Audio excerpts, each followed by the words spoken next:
welcome to my new video. In this video we would be looking at the simple harmonic motion and uniform circular motion, damped simple harmonic motion, and forced oscillation and resonance. All these topics are from chapter 15 of the Fundamentals of Physics book by Halliday, Resnick and Walker. So let's start with our first topic of today, that is simple harmonic motion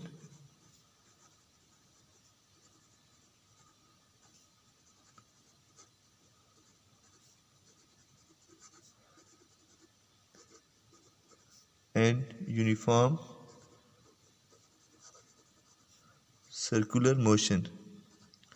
uniform circular motion के बारे में आप पहले भी जानते हैं। जब एक ऑब्जेक्ट जो है वो विद यूनिफॉर्म वेलोसिटी मूव करता है इन ए सर्कल, तो उस मोशन को हम जो है वो यूनिफॉर्म सर्कुलर मोशन कहते हैं। और सिंपल हार्मोनिक मोशन का हमें पता है, सिंपल हार्मोनिक मोशन एक ऑब्जेक्ट का वो मोशन होता है जिसमें एक्सेलरेशन जो होती है वो डिस्प्लेसमेंट के प्रोपोर्शनल होती है and it is always directed towards the mean position. तो अब हमने ये देखना है कि किस तरह से एक जो है यूनिफॉर्म सर्कुलर मोशन एक जो है वो सिंपल हार्मोनिक मोशन को रिप्रेजेंट करता है। तो इस पे सबसे पहले जो है गैलीलियो ने काम करना शुरू किया और फिर जो है वो एक जो है कैलेस्टिनो एक जो है वो सियारा है दैट मूव्स अराउंड जुपिटर, तो उसके मोशन को ऑब्जर्व किया गया। तो उससे जो है ये आइडिया हुआ कि how the motion of a uniform circular is basically the simple harmonic motion.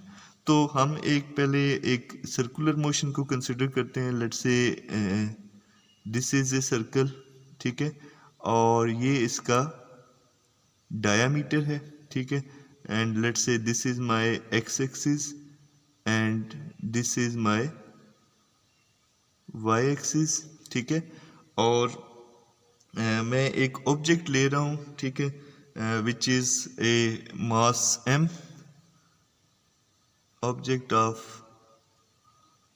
Mass m जो है वो लेट्स से अगर यहाँ पर है, ठीक है, तो इसकी जो है इसका ये जो डिस्टेंस है from the centre of this circle, ये मैं इसे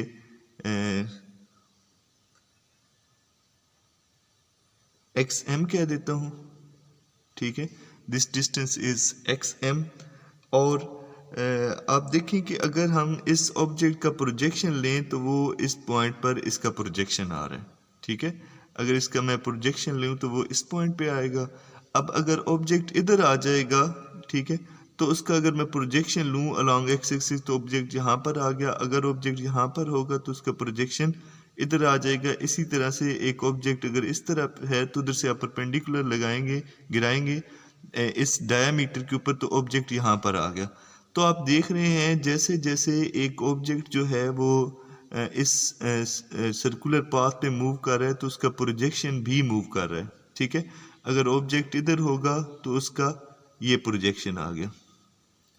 तो आपको नज़र आ रहा होगा कि जैसे ही एक ऑब्जेक्ट इस कर्व सेमी सर्कल में मूव कर रहा है तो उसका प्रोजेक्शन जो है वो इस डायरेक्शन में मूव कर रहा है। अब ऑब्जेक्ट जैसे ही दूसरे सेमी सर्कल की तरफ आएगा तो ऑब्जेक्ट की जो है वो प्रोजेक्शन इस तरह से दोबारा से आप जो है वो इसकी प्रोजेक्शन देख सकते हैं। लेट्स से यहाँ पर है तो इसकी प्रोजेक्शन ये होगी, तो अगर यहाँ पर है तो इसकी प्रोजेक्शन। तो आप देख रहे हैं कि अब ऑब्जेक्ट ने जब इस तरफ है तो इसने इधर मूव करना शुरू कर दिया और पहले वो इस तरफ मूव कर रहा था, ठीक है। तो हम ये कह सकते हैं क्योंकि ये जो इसकी प्रोजेक्शन है वो इस तरफ और इस टू एंड फ्रो मूव कर रही है along this diameter of this circle, तो हम कह सकते हैं कि ये जो टू एंड फ्रो मोशन है ये बेसिकली ये रिप्रेजेंट कर रहा है उसके सिंपल हार्मोनिक मोशन को, राइट। और इसमें एक्सेलरेशन जो है वो इस मीन पोजीशन की तरफ डायरेक्टेड होगी और वेलोसिटी अगर ऑब्जेक्ट इस तरफ मूव कर रहा है तो velocity along negative x axis होगी, और जब ऑब्जेक्ट इस तरफ मूव कर रहा है तो velocity along positive x axis होगी, राइट।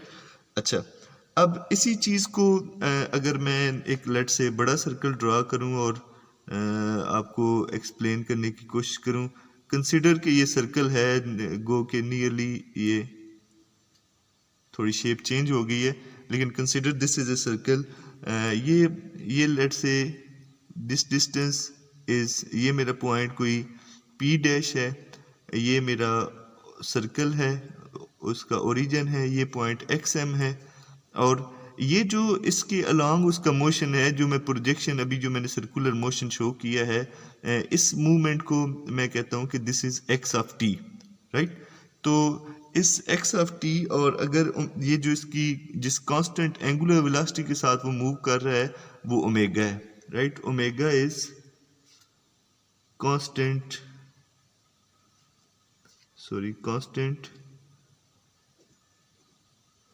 Angular velocity. तो इस जो मोशन को मैं लिख सकता हूँ x ऑफ t, ये जो मोशन है इसके अलोंग ये जो प्रोजेक्शन का मोशन है, this is basically x of t। x of t would be equals to xm, right, cos of omega t plus phi. ये उसकी डिस्प्लेसमेंट होगी, right.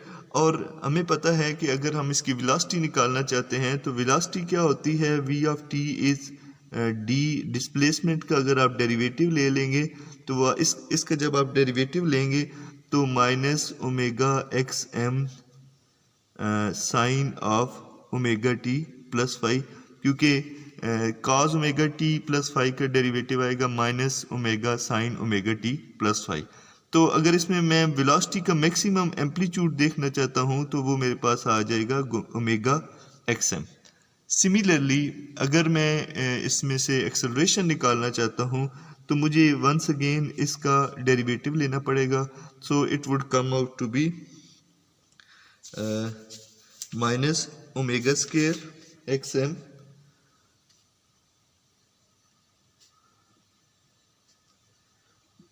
Cos omega T plus five, right.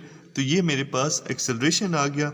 अब अगर इसमें से मैं मैक्सिमम एक्सेलरेशन देखना चाहता हूँ तो that would B omega square XM. तो अगर वंस अगेन मैं ये देखूं कि ये जो है एक्सेलरेशन जो है ये प्रोपोर्शनल है to the displacement and it is directed towards the mean position, ये मेरे पास एक्सेलरेशन की डायरेक्शन होगी, ठीक है। तो जो है मैं ये कह सकता हूँ कि ये जो यूनिफॉर्म सर्कुलर मोशन की प्रोजेक्शन है basically this is simple harmonic motion, right. तो इससे अगर मैं वर्ड्स में लिखना चाहूँ, simple harmonic motion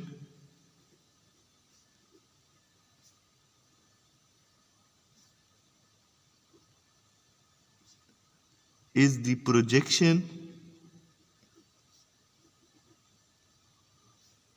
of uniform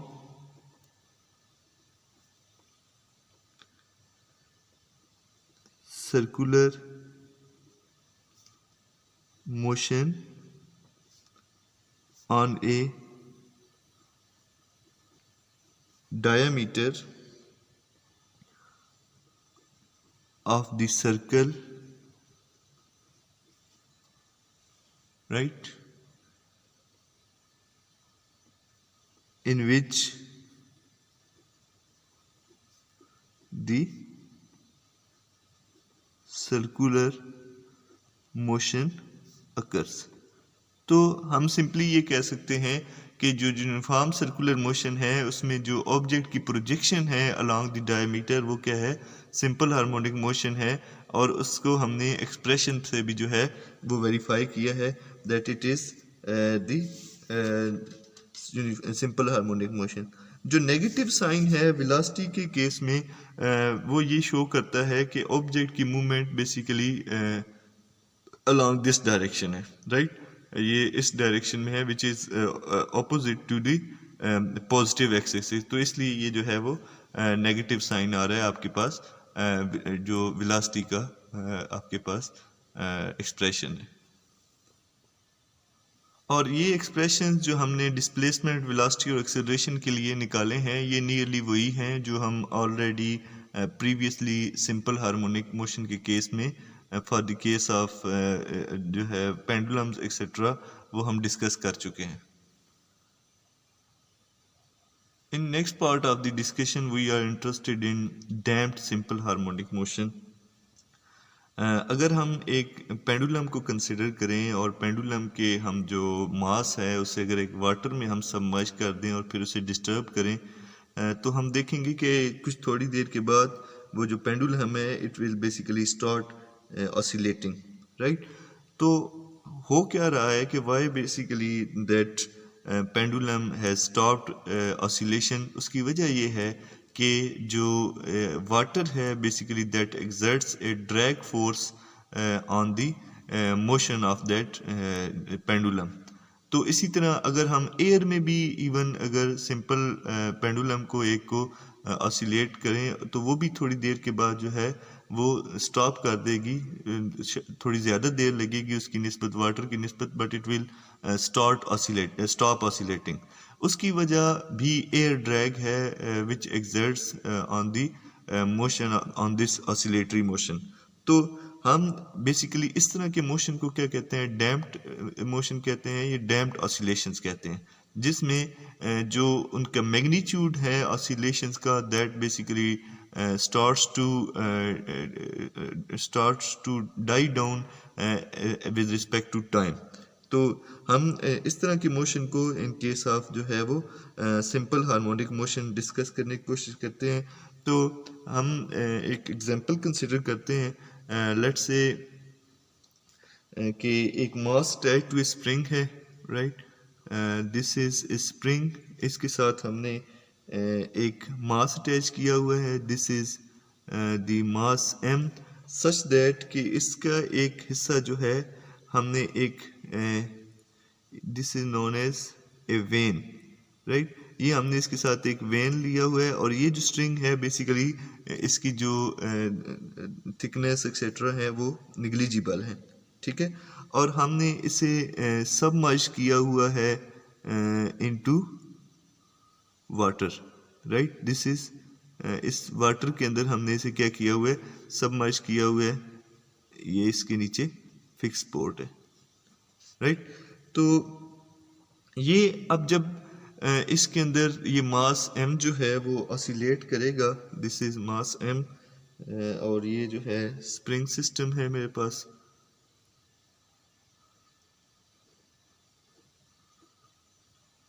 अब जब इसके अंदर ये मास मूव करेगा, ठीक है, जब ये वेन मूव करेगा तो ऑब्वियसली इसके ऊपर एक जो है वो डैम्पिंग फोर्स जो है वो एक्ट करेगी, जो इसके मोशन को ऑसिलेशंस को जो है वो डाई डाउन या कम करने की कोशिश करेगी. और अल्टीमेटली ये जो मास है ये ऑसिलेशन जो है वो क्या कर देगा, स्टॉप कर देगा. अगर हम इसके देखना चाहते हैं कि ये जो ड्रैग फोर्स जो इस वाटर की वजह से एग्जर्ट हो रही है, तो अगर हम उसका मैग्नीट्यूड देखना चाहते हैं that should be equals to F D is equals to minus B V. अब बी जो है that is damping constant, B is damping constant और v वो वेलोसिटी है जिसके साथ ये बेसिकली वेन जो है वो मूव कर रहा है, right. This is velocity of when, right. तो और अगर हम इसमें ये अकॉर्डिंग टू हुक्स लॉ हमें पता है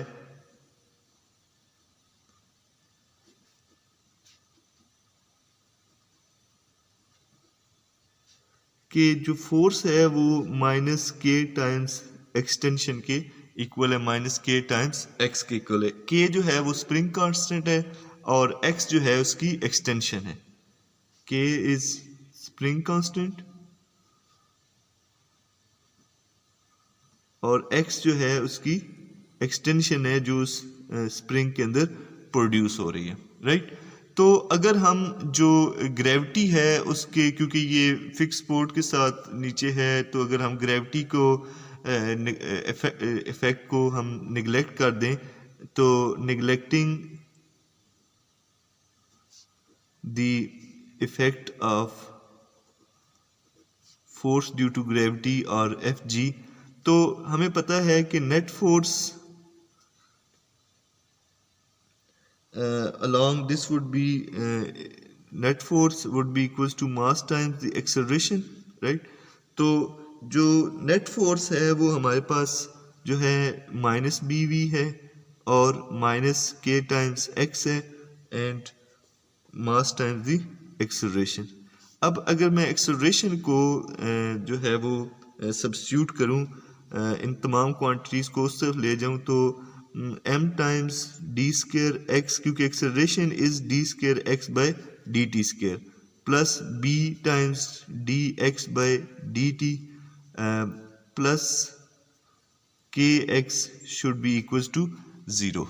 तो ये मैंने इसे एक्सेलरेशन को मैंने d square x by d t square लिख दिया, v को मैंने d x by d t लिख दिया और इन्हें अरेंज किया है। तो ये एक जो है वो सेकंड ऑर्डर डिफरेंशियल इक्वेशन है। This is A second order differential equation.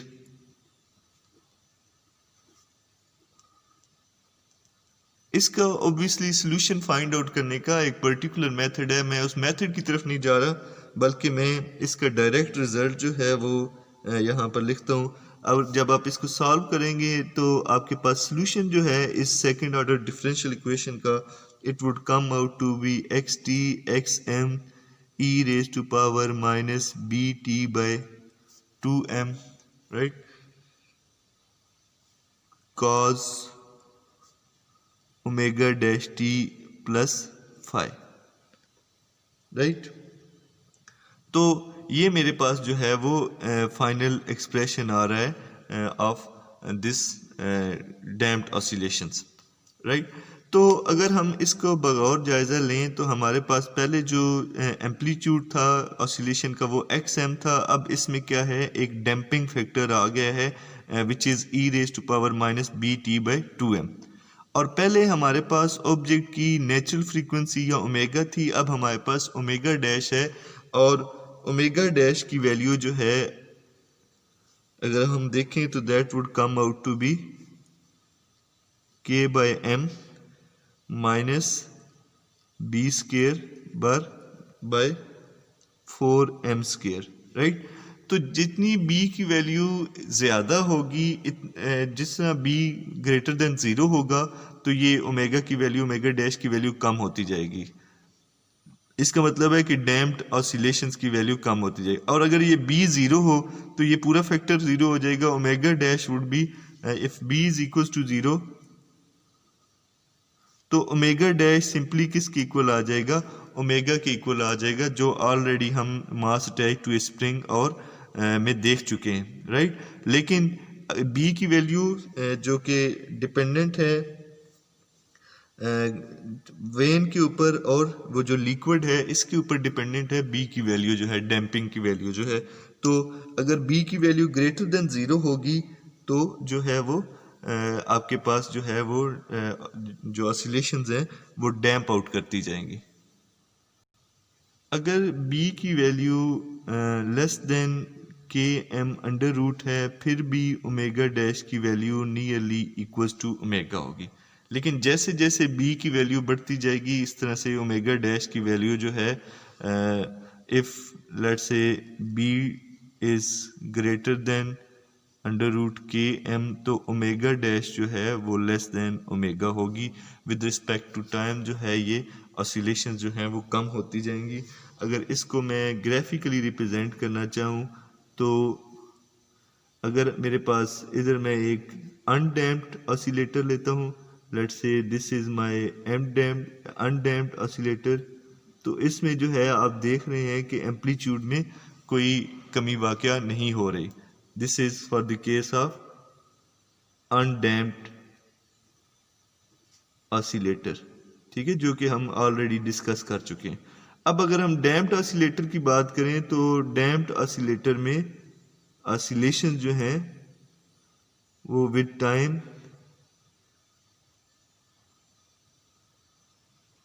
वो आप देख रहे हैं कि वो अगर आप इसको देखें तो इट वुड बेसिकली ये आपके पास डैम्प्ड ऑसिलेशंस इस तरह से आ रही हैं, ठीक है। This is the case for a damped oscillator, right. और इस एक्सिस के अलोंग टी है और इस एक्सिस के अलोंग एक्स ऑफ टी है इस केस में, ठीक है। तो ये डैम्प्ड ऑसिलेशंस हैं और ये क्या है, अनडैम्प्ड ऑसिलेशंस है। इन दिस केस अगर तो omega dash is equal to omega होगा और इसमें omega dash would be less than omega, right. अब अगर हम एनर्जी में इंटरेस्टेड हैं, हमें पता है कि energy of the oscillations, mechanical energy is half के एक्स एम स्क्वायर, राइट। तो इस केस में जो हमारे पास for damped oscillation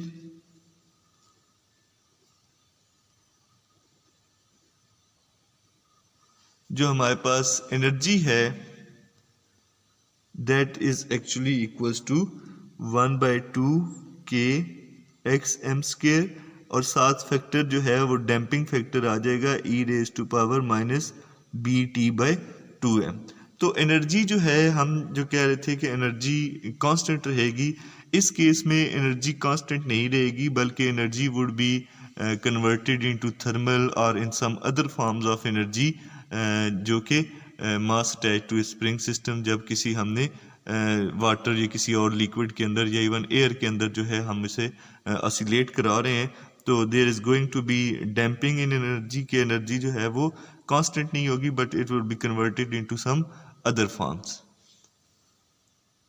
Now let's move towards third part of today's discussion, forced oscillations and resonance।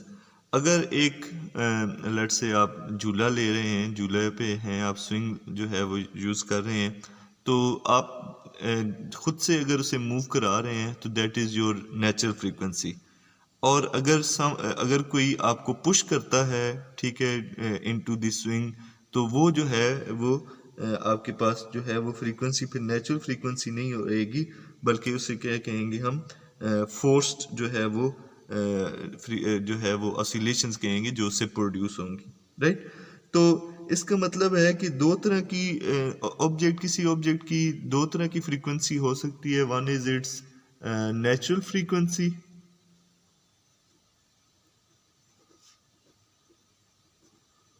जिससे जो है हम ओमेगा से रिप्रेजेंट कर रहे हैं, और दूसरी उसकी फोर्स्ड और ड्रिवन फ्रीक्वेंसी, जब हम उसे सर्टन जो है वो फोर्स अप्लाई करके उसमें ऑसिलेशन प्रोड्यूस कर रहे हैं, जिसे हम ओमेगा डी से रिप्रेजेंट कर रहे हैं, ठीक है। तो ये जो है वो ड्रिवन ऑसिलेशन होंगी। तो ये बेसिकली जो ओमेगा है ये जो है आपकी फ्री ऑसिलेशन होंगी। फ्री ऑसिलेशंस जब आपने एक ऑब्जेक्ट को एक दफ़ा पुश किया और you have set it into motion और इसके बाद वो फ्रीली ऑसिलेट कर रहा है, तो वो जो फ्रीक्वेंसी होगी वो उसकी नेचुरल फ्रीक्वेंसी होगी। और अगर हम कोई एक एक्सटर्नल ड्राइविंग फोर्स अप्लाई कर रहे हैं due to external driving force, तो वो जो है हमारे पास जो फ्रीक्वेंसी होगी वो उसकी ड्रिवन फ्रीक्वेंसी होगी, राइट। तो ये हमारे पास दो तरह की फ्रीक्वेंसी है। लेट्स से कि हमने एक ऑब्जेक्ट, जिस तरह हमने पहले एक जो है mass attach to a spring लिया, उसी को दोबारा कंसिडर करते हैं। Let's say this is my mass attach to a spring, mass m which is has a vein, right, this is the vein, और इसे मैंने वाटर के अंदर लेट से सबमर्ज किया हुआ है, ठीक है। और इसके ऊपर मैं जो है वो ड्राइविंग फोर्स जो है वो अप्लाई कर रहा हूँ, तो इससे जो इसकी फ्रीक्वेंसी होगी वो ओमेगा डी होगी। और अगर इसकी मैं ऑसिलेशंस को लिखना चाहूँ एक्स ऑफ टी, इसकी डिस्प्लेसमेंट को, तो that would be x m cos omega d t plus five. अब जो ओमेगा डी है ये बेसिकली ड्रिवन फ्रीक्वेंसी है और एक्स एम उसका एम्पलीट्यूड है। अब जब भी ये जो ओमेगा डी है that would be the equals to omega which is the natural frequency. तो उस वक्त जो एम्पलीट्यूड है वो मैक्सिमम होगा, ठीक है, amplitude x m would be maximum, और हम ये कहेंगे कि resonance, phenomena of resonance takes place, right. अब जब भी फ्रीक्वेंसी ओमेगा डी इस ओमेगा से कम होगी या इस ओमेगा से ज़्यादा होगी, तो फिर आपके पास ये जो नेट एम्पलीट्यूड ऑफ ऑसिलेशंस है ये मैक्सिमम नहीं होगा, ये बल्कि कम होगा। तो इस फ्रीक्वेंसी को जब नेचुरल फ्रीक्वेंसी और ड्राइविंग फ्रीक्वेंसी जो है वो सेम होंगी तो हम इसे क्या कहेंगे, रेजोनेंस कहेंगे। आपने इस तरह की एग्जांपल्स देखी होंगी कि जब आपके पास डिफरेंट लेंथ्स की लेट्स से पेंडुलम है, let's say this is a pendulum, this is a pendulum and all these are different lengths of pendulum. तो अगर हम इसके ऊपर सिर्फ फोर्स्ड ऑसिलेशन लगाएं तो हमें इतनी इस तरह की ऑसिलेशन प्रोड्यूस करनी पड़ेंगी कि इसकी फ्रीक्वेंसी और इसकी फ्रीक्वेंसी मैच कर जाएं ताकि ये भी ऑसिलेट करना शुरू कर दे, और फिर इन तमाम की जब फ्रीक्वेंसीज मैच करेंगी तो फिर ये सारे जो है वो जो पेंडुलम्स हैं ये मूव करना शुरू कर देंगे। इसी तरह अगर हम एयरक्राफ्ट की एग्जांपल लें तो एयरक्राफ्ट के केस में जब इंजन जो है वो तैयार किए जाते हैं तो उनकी ये देखा जाता है कि जो इंजन की ऑसिलेशंस हैं उनकी फ्रीक्वेंसी जो है that should not match with the frequency of the wings, ठीक है, ताकि जो है वो अगर एम्पलीट्यूड सेम हो जाएगा तो net amplitude of vibration increase हो जाएगा। और इस तरह की एग्जांपल आप डिफरेंट देखते हैं, तो जो हैंगिंग ब्रिजेस हैं उनमें भी इस चीज़ का जो है वो बताया जाता है कि वो अगर फ्रीक्वेंसी सेम हो जाएगी जिस पे आप लेट्स से मूव करें, योर फीट्स आर मूविंग, और जो है वो जो ऑसिलेशन है उसकी नेचुरल उसकी जो ब्रिज है उसकी, तो वो तब जो है वो एम्पलीट्यूड ऑफ वाइब्रेशन इंक्रीज करने की वजह से उसकी कोलैप्स होने के चांसेस है। तो ये सारी एग्जांपल्स हैं कि कहीं पर रेजोनेंस हम चाह रहे होते हैं, कहीं पर रेजोनेंस हम नहीं चाह रहे होते। तो रेजोनेंस खैर जब भी होगी तो जो नेट एम्पलीट्यूड है वो वाइब्रेशन का कहीं ज़्यादा होगा एज लाइक दिस, और जब when omega d is equal to omega तो इस तरह की सिचुएशन होगी, और अगर ओमेगा डी ओमेगा के इक्वल नहीं है, ठीक है, तो ये सिचुएशन इस तरह से हो सकती है, ठीक है। तो इनको आप जो है वो मॉडल कर सकते हैं। अब हम कुछ न्यूमेरिकल्स देखते हैं ताकि ये कंसेप्ट्स आपके मजीद जो है न्यूमेरिकल्स भी आपके ज़हन में आ सके। ओके जी, amplitude of a lightly damped oscillator decreases by 3% during each cycle, what percentage of mechanical energy is lost in each cycle. तो हमें पता है कि जो एनर्जी है that is of a mechanical of a damped oscillator is given by E of t is 1 by 2 times k x m square e raised to power minus bt by 2m। अगर xm जो है वो 3% से decrease हो रहा है, it means it would be 0.03 times xm, right. तो ये इतना डिक्रीज आएगा। जब इसका अब मैं इधर अगर पुट करूँगा तो 1 by 2 k times 0.03 xm square, right, e raise to power minus bt by 2m। तो आप जब इसका स्क्वायर लेंगे 0.03 का तो जो भी फैक्टर आपके पास आएगा, लेट्स सपोज कि वो 0.09 आता है, 0.09, बाकी को मैं इसी तरह लिख लेता हूँ कि x m square e raise to power minus B T by 2m। तो इसका मतलब ये है कि जो आपकी मैकेनिकल एनर्जी है अगर ये फैक्टर है और ये 0.03 स्क्वायर इज 0.09, तो ये जो फैक्टर है इसका मतलब है 9% आपकी जो मैकेनिकल एनर्जी है वो डिक्रीज हो जाएगी, right. So decrease in mechanical energy is 9%, right.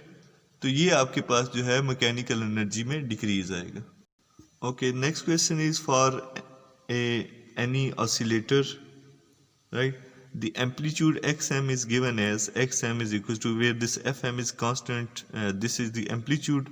As at resonance, what are the amplitude and velocity amplitude of the oscillating object?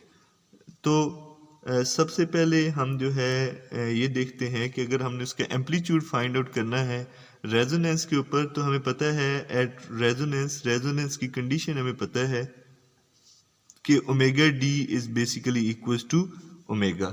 तो जब हम ये इसमें सब्स्टिट्यूट करेंगे तो x m would come out to be f m, right, over ये जब ये पुट करेंगे तो ये ज़ीरो हो जाएगा, zero plus b square omega square, क्योंकि ये अब सेम हो जाएंगी फ्रीक्वेंसी, तो इसे मैं ओमेगा स्केयर लिख सकता हूँ।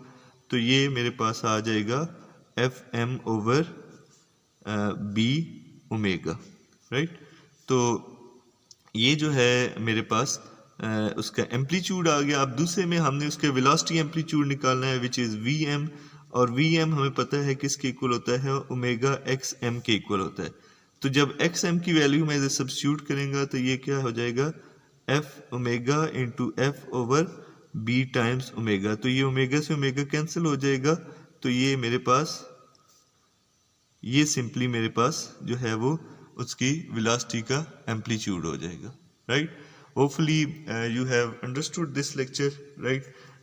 आप अपने कमेंट्स के ज़रिए से और जो है वो ज़रूर बताइएगा कि अगर आपको कहीं पर डिफ़िकल्टी हो इस जो है वो वीडियो में, तो I would be able to answer those question. Thank you all for your time, see you soon.